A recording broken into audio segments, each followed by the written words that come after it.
Tonight, we're going to slip back in time. Not into the grand ballrooms or candlelit parlors you might imagine when you hear the words Colonial Plantation, but into the quieter, more hidden world behind the scenes. Imagine yourself in the stillness of night, lying comfortably in your bed. The day is behind you now, and there is nothing left to do. The hum of modern life fades away. In its place, let's wander slowly into the past, to a time when life on sprawling southern estates or Caribbean plantations was defined by rigid routines, heavy silences, and lives unfolding behind closed doors. We won't rush. We won't raise our voices. There is no need. We'll take our time, gently drifting through 4 parts of this forgotten history, beginning with the long, weary rhythm of servant life in a plantation household. Then we'll follow the sparks of rebellion, one bold uprising that shattered the illusion of order. Later, we'll descend into whispers of old beliefs, resistance through ritual, and stories passed in secret. And finally, we'll peek into the privileged world of those who ruled these estates, their comforts, their rituals, and the quiet cruelty woven into their ease. So close your eyes if you haven't already. And let's begin with the day-to-day life of a servant, before the sun has even risen, in the heart of a plantation house. Before dawn, the air is thick with humidity, still clinging to the corners of wooden shutters and seeping through cracks in the kitchen hearth. Somewhere in the servant quarters, small rough buildings tucked just behind the main house, a young woman stirs awake. There is no need for an alarm. The rhythm of her life is drilled deep into her bones. Long before the master or mistress rises, before a single silver spoon is polished or a coal is stoked, she is already upright. She stretches in silence, rubbing the sleep from her eyes, already anticipating the tasks ahead. Servants on colonial plantations, whether enslaved or indentured, lived lives of endless, repetitive labor. There were no weekends, no days off. The rhythm of their lives was determined not by seasons or moods, but by the unyielding expectations of the household. Water, for example, was always needed. Large metal buckets had to be carried, sometimes from a well, other times from a distant stream. The water was cold and heavy, sloshing with each step. Servants' hands were often blistered and raw, their shoulders sore from the weight. In the main house, fireplaces needed cleaning. Not once a week, but every single day. Ashes were messy and fine like powder, clinging to skirts and slipping into the creases of fingers. Floors had to be swept and scrubbed, first with dry brushes, then wet rags. The scent of soap, lye, bitter and sharp, lingered in the air. There was food to prepare, but not for themselves. Breakfast for the family might include fresh-baked cornbread, eggs from the henhouse, and hot tea, all laid out neatly by the time the master descended the staircase. This meant waking early to stoke the kitchen fire, grind corn by hand, and milk the cow. Every movement was quiet, precise. Servants were often punished for being heard. Punishments came in many forms. For some, it was extra chores, doubling already long days. For others, meals were withheld. In harsher households, physical punishment was frequent but deliberately muted, administered in secluded spaces, away from polite company. A servant might be made to stand for hours in silence, or locked in a storehouse without light, as a lesson in obedience. But not all suffering was dramatic. Much of it was slow, worn into the body over years. Feet swollen from standing all day. Knees aching from constant bending. Skin dry and cracked from endless washing, scrubbing, and exposure. No one thanked the servants. Their presence was expected, their labor invisible. The worst tasks, perhaps, were the most personal ones. Emptying chamber pots, washing undergarments, tending to infants who weren't their own, or standing for hours behind a mistress, brushing her hair, holding her gowns, preparing her for an evening she'd spend in leisure and laughter, while the servant returned to sleep, if she was lucky, on a straw-stuffed mattress under a leaky roof. Some plantations employed enslaved cooks who worked brutal hours in hot kitchens, preparing elaborate meals they were never allowed to taste. Others had nursemaids who rocked the master's children to sleep while their own babies were cared for, if at all, by someone else. It was a strange sort of proximity.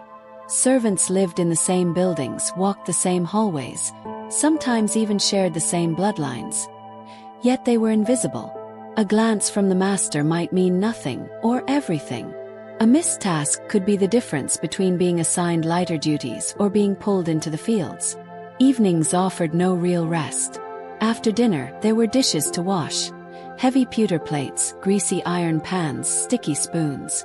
The candles had to be extinguished at just the right time. Curtains drawn. Chairs rearranged. Slippers retrieved.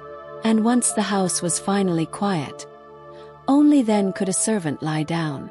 But even sleep wasn't guaranteed. A knock at the door might come at midnight. Child's cry. A drunken command. Chore forgotten. The next morning, it would all begin again. Over time, the body adjusted. Not by becoming stronger, but by becoming resigned. The rhythm of servant life was not fast or slow. It was just constant. Like a drumbeat heard from far away. Steady, relentless, always present. And yet there was something else. Quiet resistance. A whispered joke in the laundry room.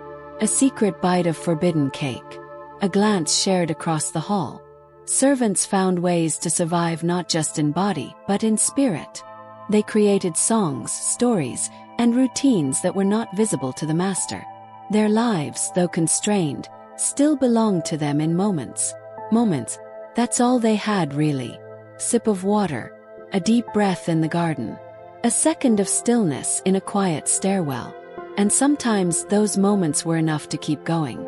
In the next part of our journey, we'll leave behind the quiet routine and step into something louder, into a moment when the invisible servants became impossible to ignore. A moment of uprising, fire, of voices raised not in obedience, but in revolution. When you're ready, we'll continue with the story of the Haitian Revolution, a chapter when the world turned upside down. Let us now drift into a different current. The same world, but suddenly louder, brighter, more dangerous, and for a moment in time wildly out of control. The daily rhythms of servitude, quiet steps on wooden floors, the swish of straw brooms, the low clink of dishes, were suddenly overtaken by the pounding of drums, the flicker of torches in the night, the thunder of hooves and shouting voices. A moment when centuries of silence ended, not with negotiation but with fire.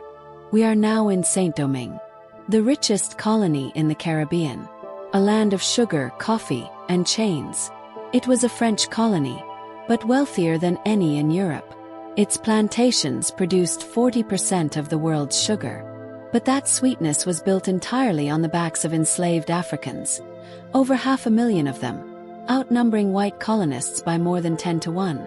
And for a while that imbalance was tolerated, because it was enforced by fear. Whips, gallows, branding irons. The punishments were public, meant to terrify. The owners feared their own workers, rightly.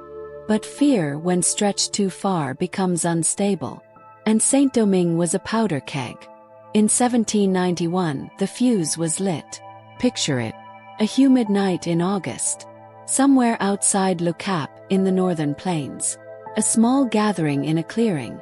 The trees hang heavy in the air, branches swaying in silence. In the center of the circle stands a man.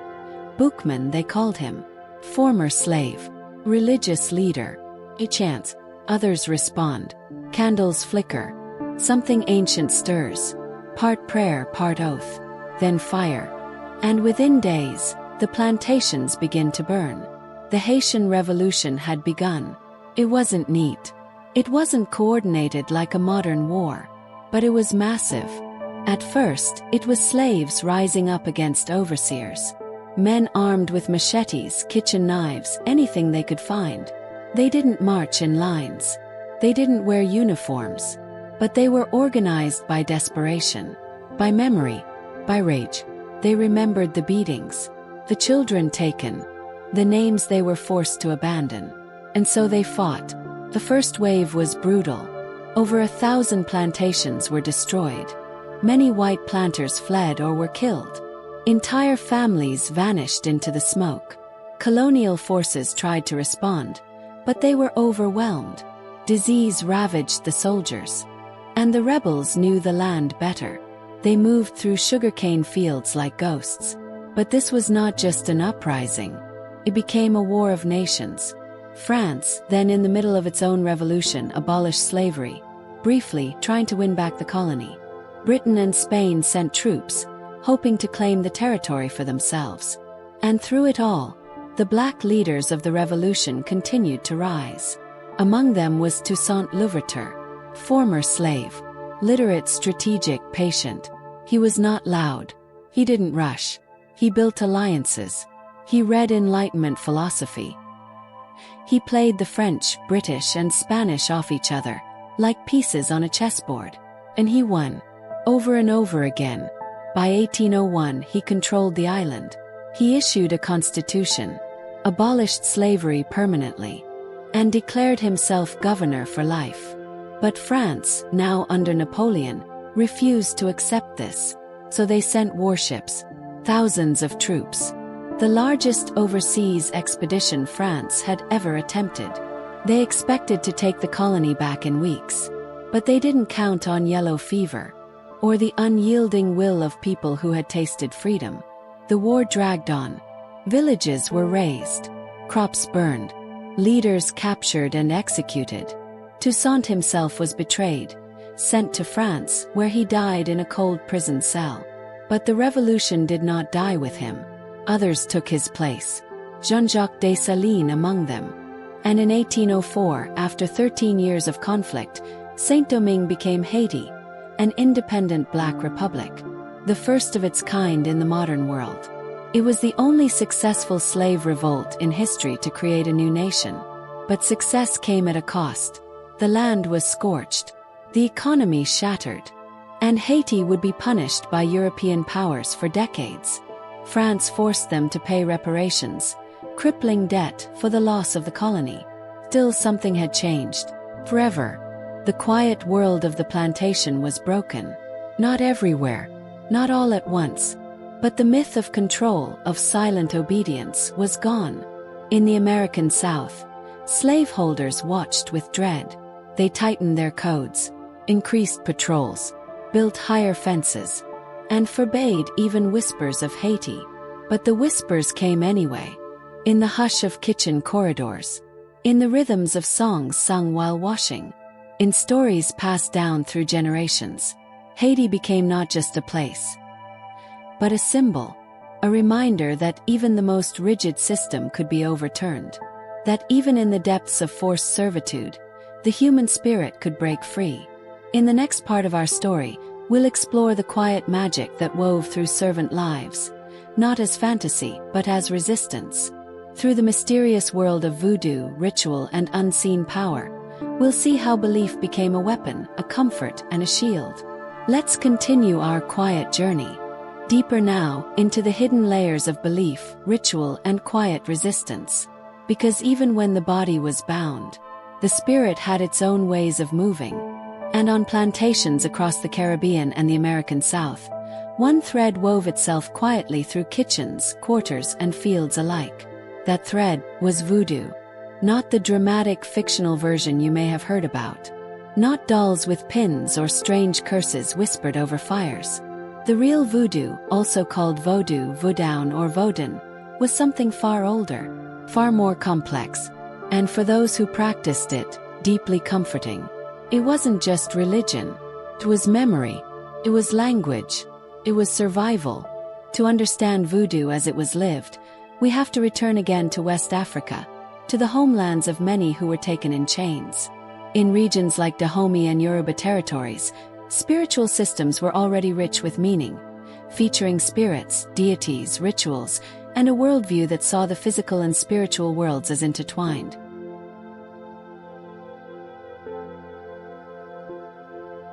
When enslaved Africans were brought across the ocean, they brought these beliefs with them, not in books or relics, but in their stories, their songs, and the rhythm of their steps. On the plantation, of course, open worship was forbidden. The masters feared it. Anything that wasn't Christian, anything unfamiliar, was considered a threat. So voodoo went underground. It adapted, cloaked itself, African spirits were quietly paired with Catholic saints. Rituals were performed in secret.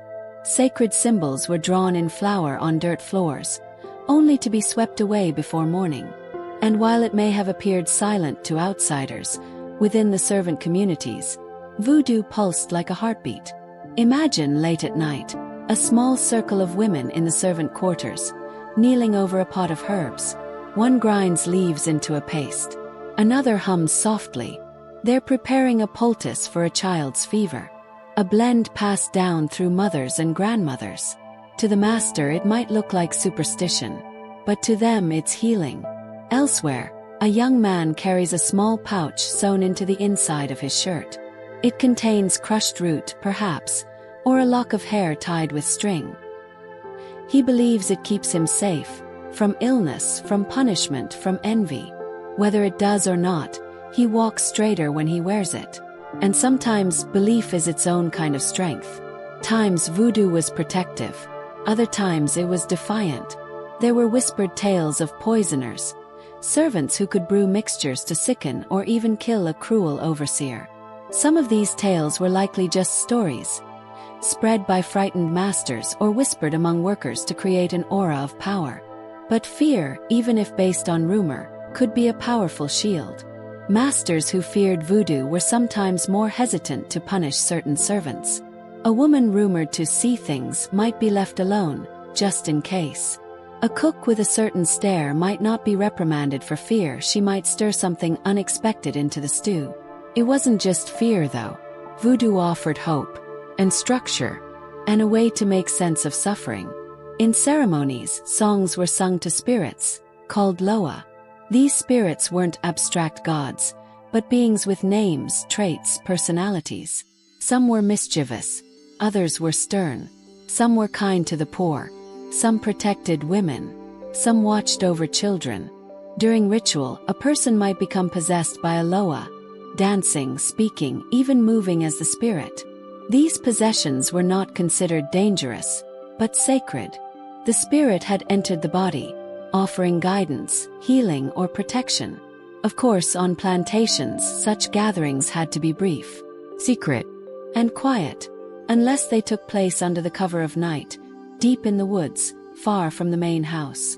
These meetings were more than religious events. They were spaces of freedom, a place where servants were not just laborers or tools, but full people, with names, ancestry, meaning. It's hard to explain how powerful that was. Imagine being told every day that you are property, that your thoughts don't matter, that your family ties can be severed. Then imagine standing in a circle of others like you, singing the names of spirits who see you, who remember you, who speak your language, who call you child. That kind of affirmation didn't break chains, but it loosened them just a little. Of course, voodoo was not practiced by all. Some servants turned toward Christianity, sometimes forced, sometimes by choice. But even Christian prayer in this world often carried older rhythms. Psalms were sung to the beat of drums. Biblical names blended with African meanings. Over time, what emerged was a rich tapestry of belief. Not wholly African, not wholly European, but something new. In some places, voodoo was used to organize resistance. Messages were passed through ritual. Symbols carved into trees. Certain patterns drawn in ash or left in cornmeal could mean meet here or beware or the master is watching. It was code, language, faith. And even those who didn't believe still felt its presence. It hung in the air like incense, a whisper in the kitchen, a glance in the fields, a rhythm in the sweeping of the floor. Later, long after emancipation, voodoo would be ridiculed, painted as primitive, feared, commercialized. But its roots remain deep. In Haiti, in Louisiana, in parts of Cuba and Brazil, and in memory.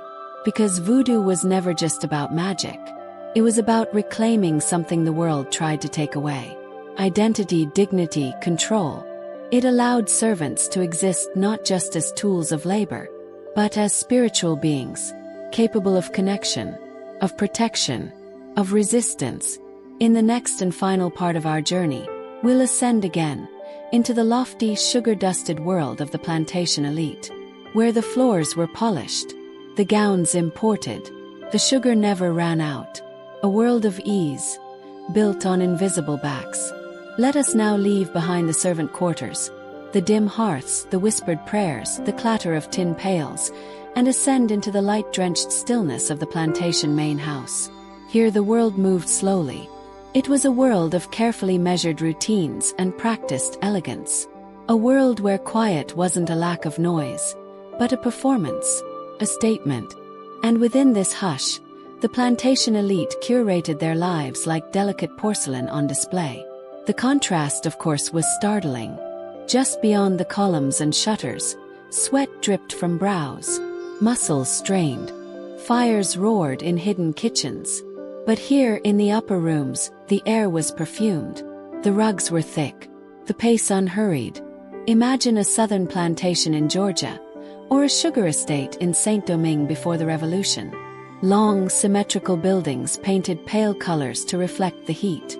Wide verandas, potted palms, rocking chairs that creaked just slightly as the day passed by.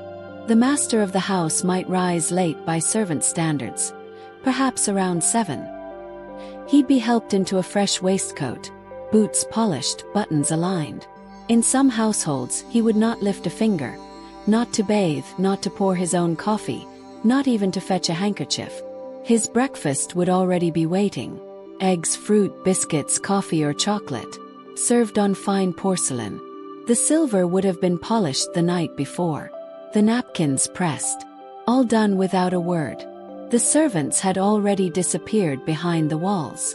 The mistress, if present, maintained her own quiet empire. She oversaw the parlor, the linens, the social calls.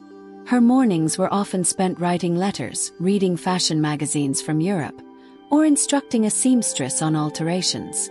She might host a guest for tea, or walk the gardens in long gloves. She was, in many ways, the manager of presentation, the keeper of decorum. Everything had to appear seamless, clean, fruitless. Children were raised in this same air of refinement. Nursed by enslaved women, they learned early not to speak too loudly, not to sit improperly, not to stain their cuffs. Play was allowed but structured.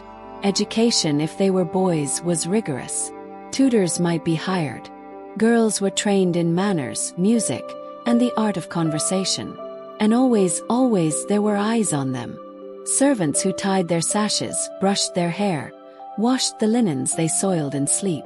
Entire lives played out beneath theirs, just out of view. But life here wasn't as leisurely as it seemed.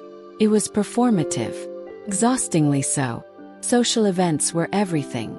A dinner might take days to prepare, a dance weeks. The mistress had to maintain her status through etiquette, style, and constant awareness of others. If a guest saw dust on a mantel or a wrinkle in a curtain, it was a quiet scandal. Men, too, were subject to pressures. A successful planter had to appear not only wealthy, but in control of his land, of his workers, of his family. Any sign of weakness, economic or otherwise, was whispered about over whiskey and pipe smoke. And yet there was idleness too. Long hours spent reading, writing unnecessary letters, practicing violin, wandering the grounds. They were surrounded by beauty, row upon row of sugarcane or cotton or tobacco, stretching far into the distance. Yet they rarely touched it, rarely felt the sting of the sun or the bite of insects in the field. That was someone else's world. A world they had power over but rarely entered. Still, for all their comfort, the elite were not without fear. They feared rebellion, illness, bad harvests, hurricanes, economic shifts. At night, some bolted their windows. Some slept with pistols. Others kept dogs trained to alert them of footsteps on gravel. Their wealth was built on a fragile system, one that required absolute obedience from hundreds, even thousands of others. A single act of resistance could ripple like a cracked mirror through the whole household. Some plantation owners adopted a paternalistic view, believing themselves benevolent rulers of their small worlds. They held elaborate Sunday services, gave out small gifts, spoke of order and family. But this was a self-serving fantasy. The order they spoke of was enforced through punishment. The family they imagined was one of silence and submission. And beneath it all always was labor. Even the most delicate slice of cake, served on the finest bone china, came at a price. Someone picked the sugar cane. Someone hauled the flour.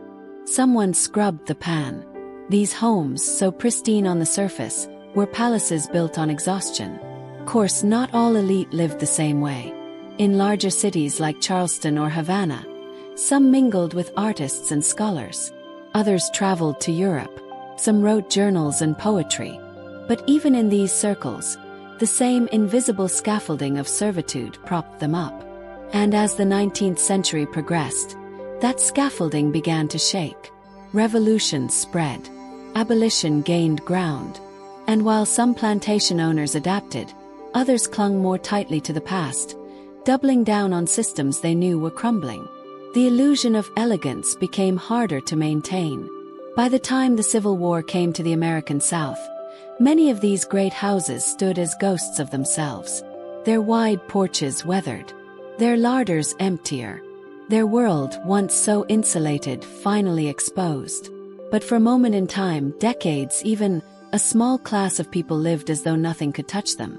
As though history would never shift beneath their feet. And while they slept in four-poster beds beneath lace canopies, others lay on straw, dreaming of freedom. In these grand rooms, silence was a sign of control. But in the quarters, silence was survival. And so we return quietly to the present. The lights of the plantation have gone out. The servants have vanished into history. The masters too, their names fading into yellowed paper and forgotten graveyards. What remains are the traces, the creak of a step, the scrape of a broom, the hush before rebellion. To be a servant in a colonial plantation house was to live in two worlds at once, visible yet unseen, present yet voiceless, each day a repetition, each night a quiet reckoning. And still within that silence, life pulsed, belief endured, resistance sparked. Tonight, as you lie safely in your bed, let that past drift further into the distance. You are not in that world. You are here, in the softness of the now. The rhythm of history has slowed. There is nothing left to carry. No more tasks to complete. Only breath and rest. Sleep well. Tonight, as the world grows quieter around you, let's drift far away from the noise of the present and gently step into the still, velvet-curtained world of the past. You're no longer lying in your room, surrounded by blinking devices or humming machines. You're standing instead, in the long shadow of a grand Victorian manor house. The year is somewhere between 1880 and 1900. Beyond the gates lies a winding gravel drive. Beyond that, a towering home with gables, chimneys, and a slate roof that drips with the morning dew. It smells faintly of coal smoke and freshly ironed linen. Somewhere a bell rings, soft, deliberate. And you, in this moment, are not a guest. You are a butler, the head of household staff. Polished shoes, crisp collar, watch chain glinting faintly in the gaslight. Everyone sees your composure, your quiet, your unshakable calm. But few will ever see the price of that quiet. Tonight, we'll explore what it was truly like to serve as a butler in one of these great Victorian homes. We'll begin with your long, exhausting daily routine, the silent codes, the invisible labor, and the dignity you were expected to maintain at all costs. Then we'll journey into the hidden lives and sacrifices of real Victorian staff, including stories that rarely reached the polished halls. We'll touch on the quiet world of beliefs, fears, and rules that governed life below stairs. And finally, we'll step into the luxurious, idle lives of the family you served. So near to you, yet unreachable. But we'll take it slow. One corridor at a time. One candle at a time. And by the end, as your eyes grow heavy, you might begin to understand just how difficult, how quietly unbearable it truly was to be a butler in a Victorian manor. So breathe slowly. Let the present fade. Past is waiting. The day begins before the light, before the songbirds, before the chime of the dining room clock. before the first door creaks open in the sleeping house above. The butler is already awake. He dresses in near darkness, by the flicker of a candle stub left for him on the dresser. His waistcoat must be smooth, his cravat tied with steady hands, the shoes, already polished the night before, gleaming like black mirrors. The morning air is cold even indoors. Most servant quarters weren't heated. The stone floor bites through worn socks. He begins with silence. His first duty, to check that the house is still itself, that the fires in the main rooms haven't died too low, that the side door is bolted, that the silverware cabinet is still locked. Everything must be just as it was when the family went to bed. By now, other staff are stirring. The cook is in the kitchen, already working the heavy range, the smell of coal and soot slowly rising. Maids begin sweeping. Boots are being brushed. But the butler does not shout. He does not bark orders. His control is quiet, an ever-present gaze, nod, a raised eyebrow, correction in a low voice. Soon the house awakens. The master will come downstairs expecting a fresh collar and a perfectly laid-out breakfast. The lady of the house may want tea in her sitting room. Guests, if there are any, require additional care. Fresh flowers, correct newspapers, the precise shine on the breakfast tray dome. The butler must oversee it all. He does not serve the food, that is the footman's job. He does not iron linens, that belongs to the laundry maid. He does not prepare menus, that's the cook's realm. But he is responsible if anything is wrong. The table must be laid in correct Victorian fashion. The spoon for preserves must match the jam pot. The silver salt cellar must be topped up, but never overflowing. The chairs must be pulled out precisely 2 inches from the table edge. If a knife is placed with its edge pointing outward, or if the toast is cold, it is the butler who bears the blame. By mid-morning the real work begins. Letters arrive. The butler receives them from the delivery boy, not the master himself. He sorts them on the silver tray, polished that very morning, and takes them silently to the study. If there is a guest to be announced, he must open the front door in dignified stillness, offer the faintest bow, take the visitor's name and carry it, on a card, upstairs. He never runs, never breathes too loudly. His footsteps must be as smooth as clockwork gears. There are inventories to manage, silverware to count, wine cellars to inspect. Sometimes, the butler is in charge of household accounts, quietly correcting a cook's overspending or keeping track of how much was spent on lamp oil this month. He must remember, without notes, which spoon is preferred by which cousin of the family, which guest is allergic to shellfish, and whether Lady Whitcomb still disapproves of chilled water at breakfast. All the while, he must carry himself like an English pillar, upright, unreadable, immovable. Lunch comes. The bell rings. He ensures the meal is served, then withdraws. He may eat now, but in the servants' hall. A modest portion. Always upright, always poised. Even among staff he is distant. Above them, yet not one of them. Alone in many ways. Afternoon brings more guests. Deliveries. A dog gone missing. A footman with a fever. An unpaid bill. Cracked decanter. The butler solves each one with soft efficiency. He walks the halls not like a man, but like a ghost, present only when needed, vanishing the moment his task is done. And then comes evening. Dinner is the high ritual. Everything must be perfect. Candlelight, folded napkins, wine decanted hours ago and aired just enough. He stands near the door as food is served, watching everything without looking directly at anything. If the master tells a joke, the butler does not laugh. If the guests discuss politics, he does not speak. If a lady's earring falls to the floor, he steps forward just fast enough to pick it up, and then disappears again. Once the final course has been cleared, and the clink of glasses fades into quiet conversation, the butler sees to the closing rituals of the house. Shutters drawn, fire dampers adjusted, front doors locked, staff dismissed one by one, notes prepared for the morning. He does not sleep early. He may polish the last piece of silver at midnight. He may sew a button onto a livery coat. He may respond to the bell again, if a guest requests hot water for tea. And when at last he returns to his small room, bare, clean, cold, he sits quietly, removes his gloves, loosens the collar that has choked him all day. Then, and only then, does he allow himself a breath that no one can hear. This was his day. And tomorrow, it will begin again. Exactly the same. With the same weight, the same silence, the same performance. Because to be a butler is to vanish. To erase yourself in service of others. To become invisible, dignified. And always watching. But not all butlers were alike. In the next segment, we'll descend into real stories from the servant world. Stories of those who gave everything to the manor, those who broke under its weight, and a few who slipped through the cracks and changed everything. Now that you've settled into the quiet rhythm of the butler's day, let's stay a while in this silent world behind the velvet curtains, and meet the people history often forgets.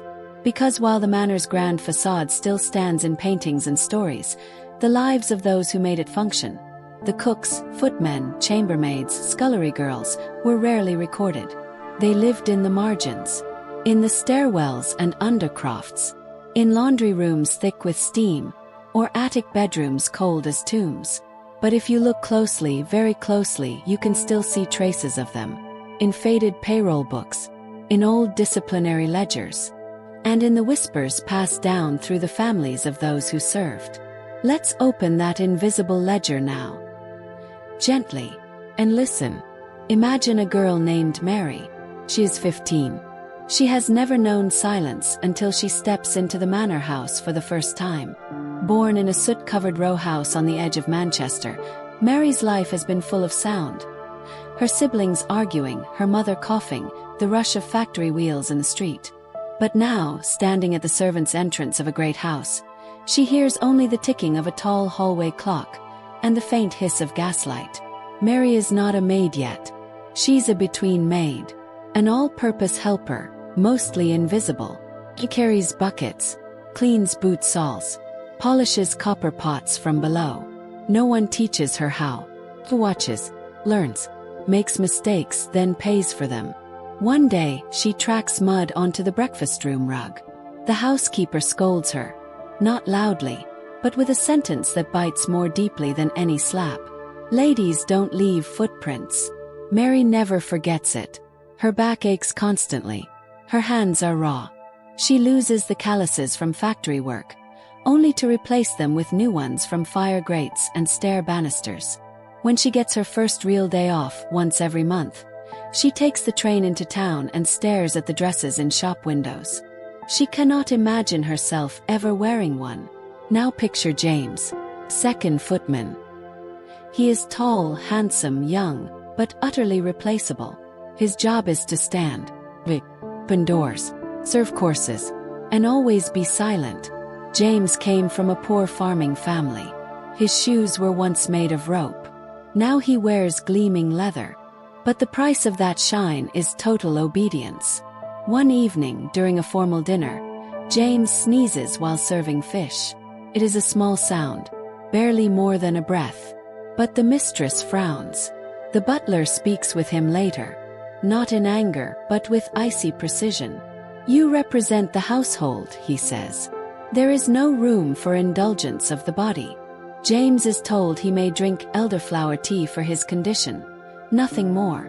If he fails again, he will be replaced. There is a cousin's son waiting for a place. James begins practicing holding his breath, standing without blinking, teaching his muscles not to twitch, even when the fire is hot behind him and the sweat runs down his spine. He grows quiet inside, not just on the surface. Others fared worse. There was Eliza, dismissed after a handkerchief was found missing, though it was never proved she took it. No references were given. She disappeared into the city. Some say she found work in a poorer house. Others believe she ended up in a workhouse or a laundry. Then there was Peter, the kitchen boy who grew too bold. He once spoke sharply to the cook, and though he was only 12, he was sent away that afternoon. The carriage took him to the edge of the village, and he walked the rest alone. Servants had no protection, no union, no rights, and yet there were moments of connection, quiet gestures, hidden kindness. The butler, though distant, sometimes left out crusts of warm bread near the fire for the scullery maid. The housekeeper might defend her kitchen girl by quietly adjusting the ledgers to hide a broken jar. A footman might help a fellow servant press his coat late at night before a formal visit. These bonds were never spoken of, but they mattered, and some servants rose. The rare few were noticed by the family, promoted, trusted. One chambermaid, Mary Ann Smith, eventually became the personal companion of her mistress and traveled with her across Europe. She learned French, or silk, slept on linen sheets. Others, like Henry Bond, a real-life Victorian butler, remained in service for 40 years. He was eventually buried in the family plot, not among equals but not entirely alone. Still, for every success, there were dozens of stories lost. Who was the girl who cried quietly in the linen cupboard at midnight? Who was the boy who carved his name into the underside of the stairs? Who was the cook's assistant who left one night and never returned? These lives were hidden, but they were real. And even though their names may be lost, the sound of their steps, the weight of their sighs, the rhythm of their long days still echo through the old wooden halls. In the next part of our journey, we'll look deeper into the quiet belief systems and rituals that servants use to survive, not only physically but emotionally. We'll explore the hidden rules, the silent prayers, and the curious customs whispered in the early hours of the morning. A kind of magic of sorts, not with spells or potions, but in routine, rhythm, and the invisible force that kept them moving. Let's continue now, not upward into the chandelier-lit dining rooms, but downward, into the warm hum of the scullery, into the rooms where boots line the walls, where aprons hang beside iron hooks, and where belief does not take the shape of sermons, but of habits, patterns, superstitions. Because while the world above stairs was shaped by logic and order, the world below was ruled by something gentler, stranger, and older. You see, Victorian servants didn't have much that belonged to them. Not space, not silence, not time. But what they did have was rhythm. And in that rhythm they found comfort, sometimes even power. Let's slow down now, and step into the hidden rituals and whispered beliefs of those who served in manor houses. The strange things they did not because they were required but because they felt right. Because they gave meaning to lives filled with repetition and invisibility. These weren't grand rituals. No incense or chants, just patterns. Take the scullery maid, for example. The lowest-ranking worker in the household. She might rise 2 hours before the others, her fingers cracked from hot water and soap, her back bent over pans black with coal soot. But every morning before lifting the first pot, she would tap the rim 3 times with the edge of a wooden spoon. She might never say why. Some said it was to wake the spirit of the kitchen. Others claimed it chased away bad luck. Most wouldn't explain it at all. They just did it. Because that's what the last girl had done. And the one before her. It was the kind of ritual that filled the silence. In the butler's pantry, there might be a small photograph tucked into a drawer. Not of the master or the household, but of a mother, a sister, a girl from the village. And before locking the silver cabinet each night, the butler might glance at the photo, just briefly, not sentimentally, almost by accident, a blink of remembrance, as if reminding himself that he was more than the waistcoat, more than the keys. The photo was never discussed, but it was never moved. Servants often believed in omens, quiet signs from the house itself. A chair found slightly turned from the table meant bad luck. A cracked teacup, if placed back on the tray, could bring illness. A bell that rang without being pulled, just once, was never spoken of aloud. But everyone paused. The house had moods. It had rules. You learned to feel them. One housemaid named Bess kept a small pouch of dried lavender in her apron. She said it kept the master from noticing her. Whether it did or not, she believed it. And belief in this world was a kind of armor. Another footman refused to walk up the main staircase on Tuesdays. He claimed an old head servant had once fallen there, years before, and that the stair never forgave it. No one argued, they just made room for the ritual. Then there were the invisible boundaries. Servants never entered the drawing room unless summoned. Even if it was empty, even if it was dusty, that room belonged to a different world. Some butlers insisted on never facing a seated guest directly. They would speak slightly to the side, as though showing the guest a reflection of themselves instead of standing fully in front of them. A gesture of submission, yes, but also of dignity. It was performance, rehearsal, ritual. Everything had a place. And every person too.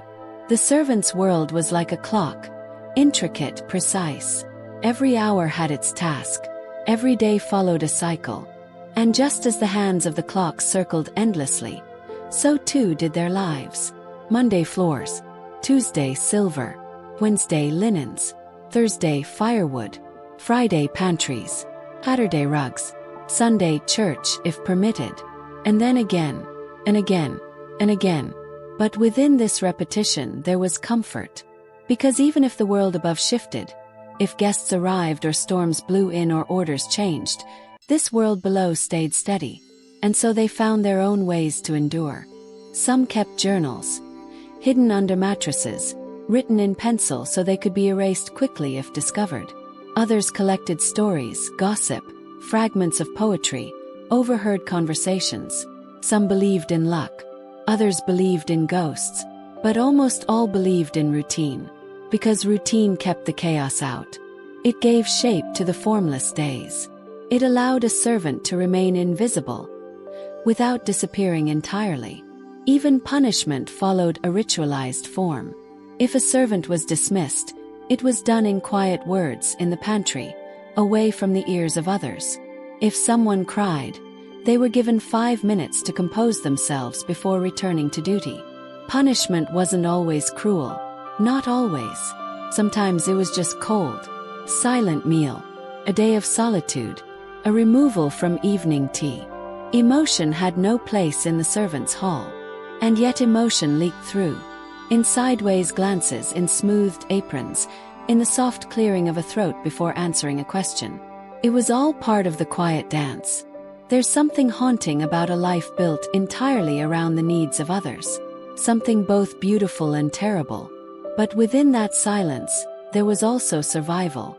The belief that if you folded the napkins just right, if you pressed the trousers just perfectly, if you polished the banister one extra time, then maybe, just maybe, the world would remain in balance. This was the hidden magic of servant life. Not spells or potions, but presence. Not curses, but corrections. Not power, but precision. And if that doesn't seem magical to you, then you've never carried a tray so carefully that not a single cup clinked. Soon we'll rise one last time, to visit the world these servants supported, but never truly entered. The drawing rooms, the music salons, the velvet and marble, the long mornings spent in idleness by the family whose comfort cost so much. The elite, the masters, will drift into their world, and quietly observe the lives they built, balanced entirely on the invisible labor of those below. Now let's ascend slowly, carefully, step by step, from the stone-tiled servant passages to the richly carpeted halls above. The air is different here. It carries the scent of fresh-cut flowers, perfume, and beeswax polish.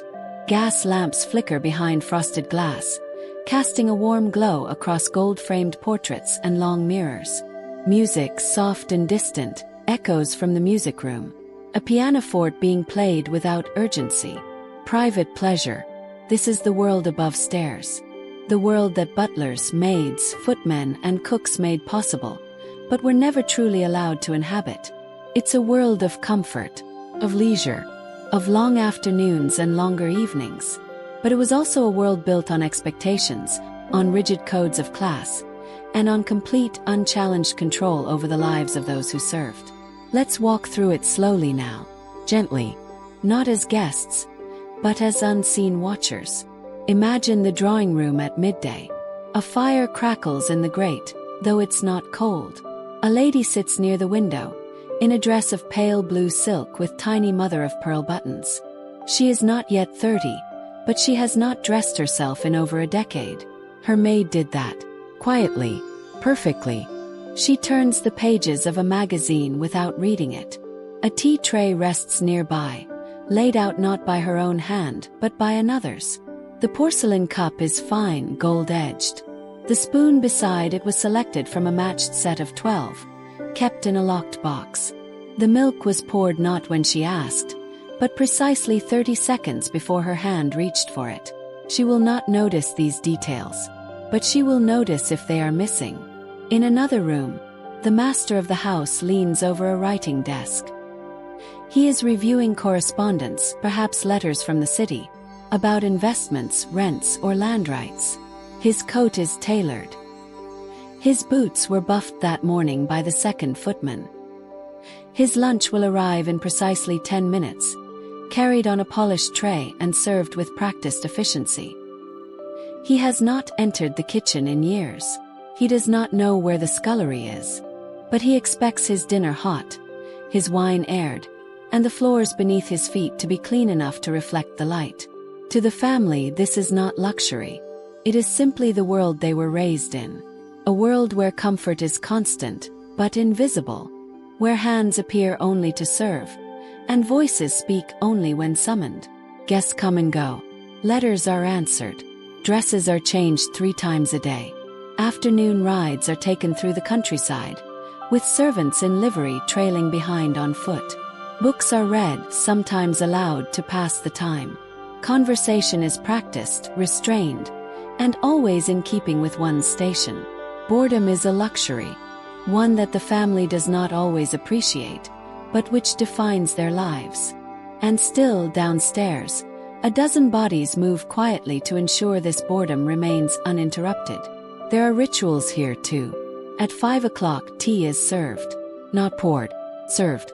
By a maid in uniform, who must know without being told how strong the lady prefers her brew, which preserves she takes with her scone, and whether she tolerates lemon today or not. At 7, dinner begins.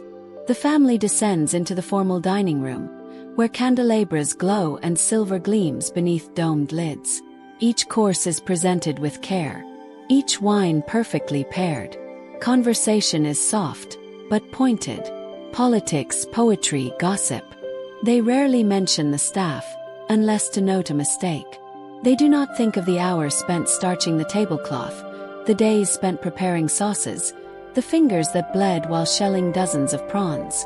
Their world runs smoothly, because others are never allowed to rest. Even their bedrooms are curated. The beds are turned down. The fires are lit. The curtains drawn at just the right time, so the sunset filters in without blinding. Nightshirts are laid out, slippers placed precisely. A maid may be sent away for folding a chemise the wrong direction. The masters are not cruel, not always, but they are absolute, in their expectations, in their habits, in their silence, and the line between above and below is not just a staircase, it's a wall, one built from birth and belief and generations of distance. But sometimes, just sometimes, the barrier thins. A sick master may speak gently to a nursemaid. A young daughter might ask a housemaid about her family, and listen, even briefly. A letter might be sent after a loyal butler retires, offering a small pension, meager but something. And in rare, quiet moments, the elite may look up from their world of polished wood and soft carpets and realize that everything they have rests on the lives of people they do not truly see. The Victorian manor was not just a house. It was a machine, polished on the outside, whirring silently within. And the butler, he was the heartbeat, quiet, constant, keeping it alive. Now the house is still. The guests have left. The bells have stopped ringing. Trays are empty. The shoes are off. The gas lamps are dimmed. And the butler, back in his narrow room, unbuttons his collar. His day is over. His thoughts are still. Tomorrow he will do it all again. Without thanks, without pause. But for now there is rest, just as there is for you. Let us close the doors. Draw the curtains. and gently return to the present. You've traveled far tonight, not across continents but across time, into the quiet, dust-scented corners of a forgotten world. A world where silver gleamed, boots clicked on tiled floors, and silence was more valuable than gold. You've glimpsed the rhythm of a life built not for glory or fame or even comfort, but for duty, for routine, for the invisible threads that held an entire class system in place. And now, as your thoughts drift like dust in lamplight, you can let go of it all. The footsteps in the hallway, the polished shoes, the ticking clock on the mantel. Let it fade, because you are not in the manor anymore. You are warm, you are safe, and you are home. Sleep well, and we'll return to history again. Another night.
you.